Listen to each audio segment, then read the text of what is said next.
Hey guys, welcome back to the channel. TechnoTalks here. So in today's video, I have the iPhone 12 Pro in front of me, and I'm going to be unboxing it and also giving y'all my first impressions plus a quick setup of the device. So let's go ahead and begin without further ado. So we have the Pacific Blue variant right here, the iPhone 12 Pro Pacific Blue with 258 gigabytes. So I did get the extra storage for $100 because 128 just doesn't seem like enough anymore. And so why not? I decided to get the 256, which is double the amount that you usually get. So let's go ahead and begin. First up, let's go ahead and take this quick wrapper off. So we just got to pull from here,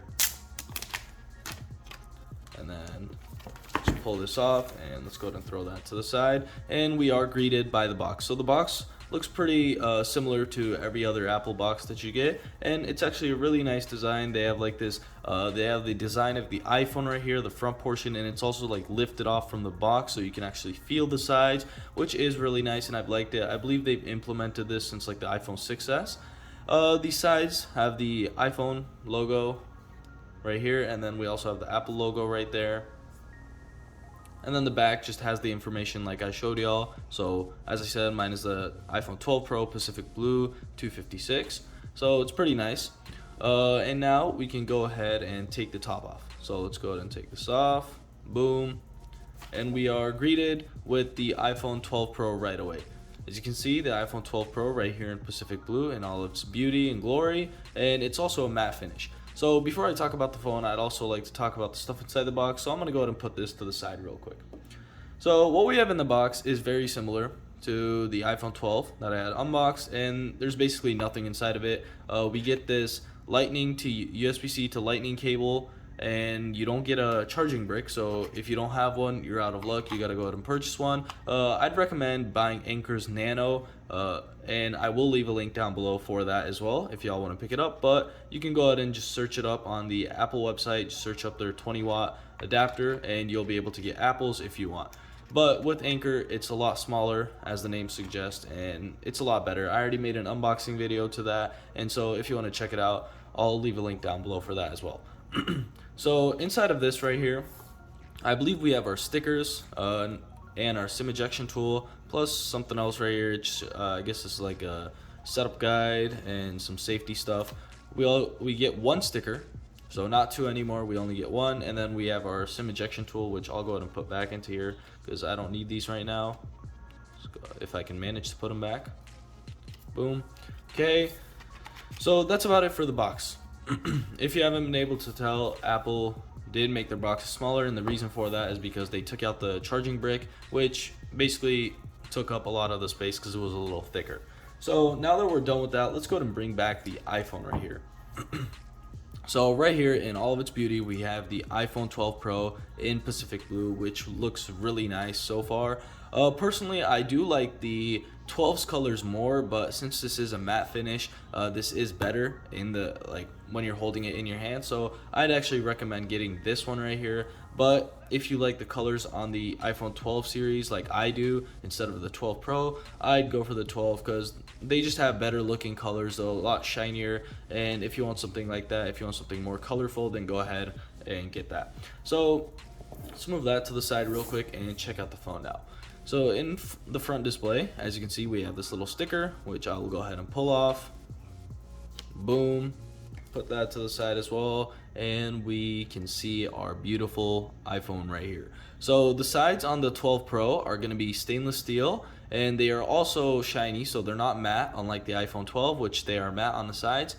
But however, instead of the back being just glass and not a matte finish, on the 12 Pro you get a matte finish on the back, and then you get this shiny sides. But on the 12 you don't get a matte finish on the back, you get the matte finish on the sides, and then you have a shiny back. So I'd actually recommend this. I wish they made it both matte, it would be better, honestly. If you haven't seen already, a lot of people seem to already get some scratches on the stainless steel because of the shininess, and you gotta like deal with that and all that. Unless you're wearing a case, then that's not gonna be an issue for you. So in the back, as you can see, we have our triple cameras, and then we also have our LiDAR sensor, which is Apple's new sensor. So it's like a 3D sensor, I guess. You're able to use like some type of VR for this. I'm not too sure about what it does, but I guess it just makes things better if you haven't tried out Apple stuff. If you haven't tried out like their camera features where you're able to like play around with stuff from the camera, then you probably don't know about it. But what it does is it basically enables you to, I guess, measure things as well a lot more accurately because it fires out like infrared lasers. I'm not too sure about it, so I'm not going to talk too much about that, but it's just some extra cool feature just to let y'all know. So the cameras, we have three 12 megapixel cameras. We have a wide angle, ultra wide, and we also have a telephoto camera. I believe the telephoto is 2.5 or 3 times, so not too sure about that. I'll go ahead and check it out once I set up the phone. So we have our flash right here, and then we have the Apple logo centered in the middle, which looks pretty nice, and then, as I said, the matte finish in the back. So other than that, I will go ahead and talk about some of the specs. And the specs on this device are going to be the 6.1 inch display. So we have a 6.1 inch display, which is similar to the iPhone 12, which has a 6.1 inch display as well. And then the resolution on the display is a little weird, but it is a little higher than 1080p. It's going to be 1170 by 2532. So as I said, it's a tad bit higher than 1080p. It's just some weird, I guess, resolution that Apple has. As I said, the cameras were 12 megapixel, and this device right here has 6 gigabytes of RAM, so it's a lot more improved compared to the iPhone 12, which had 4 gigabytes of RAM, and so this will actually be better in RAM management in most cases. And then the battery size is still small. It's 2,815 milliamp hours, so compared to Android devices, this is still really small. But don't forget that it has Apple's A14 Bionic, so it is the most efficient chipset that Apple has made. And if y'all don't know anything about Apple yet, then let me go ahead and tell you that even with a small battery, they're able to keep their devices up and running for a long time just because of how efficient their devices are. So that's pretty nice. I haven't tested it out yet on the 12 Pro. The 12, it did great with the battery life, and so I wasn't disappointed, and I believe the 12 Pro will do the same.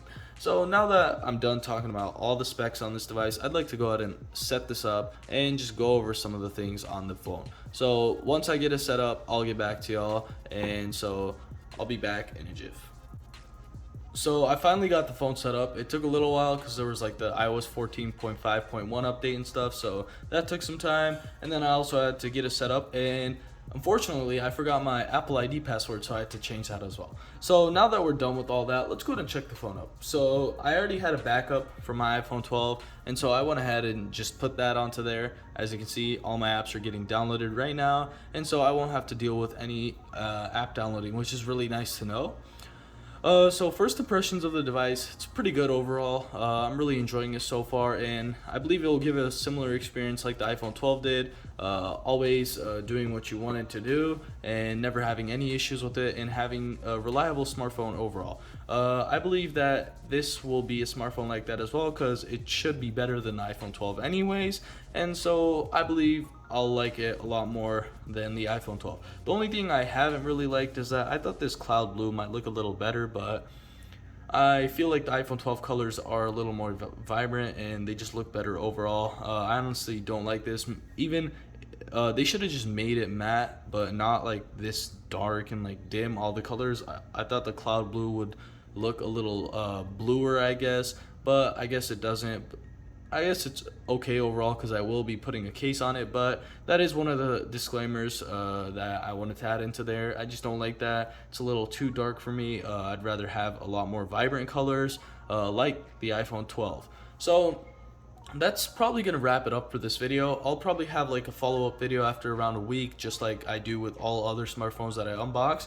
But other than that, I believe I'll have a pretty good experience with this. My first impressions so far are going pretty good, and I believe they will stay the same during that 1 week period. So that's going to be it for this video. If you enjoyed this video, don't forget to like and subscribe, and see you in the next one.